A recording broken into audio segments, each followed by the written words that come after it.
নাটকটির নাম হলো গ্রীষ্মের দুপুর। তো শুরু করি নাটক গ্রীষ্মের দুপুরে। কি গরম, এই বিয়ে ভাবো তো। আসছি স্যার। দুপুরে পড়াশোনা কর। আসছি স্যার। গ্রীষ্মের দুপুরে, গ্রীষ্মের দুপুরে। কবি ফজলুর রহমান, কবি ফজলুর রহমান। ঘাম ঝরে দর দর গ্রীষ্মের দুপুরে, ঘাম ঝরে দর দর গ্রীষ্মের দুপুরে। চাঁদি ফাটা সূর্যি,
সূর্য রাতে চন্দ্র মাথায় নিয়ে ঠায় বসে থাকবে।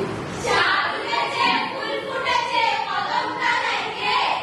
হাতি নাচছে, ঘোড়া নাচছে, সোনামণির বেশ। চাঁদ উঠেছে, ফুল ফুটেছে, মেয়ে হয়ে তো ঘোরাচ্ছিস, যা ঘরে যা।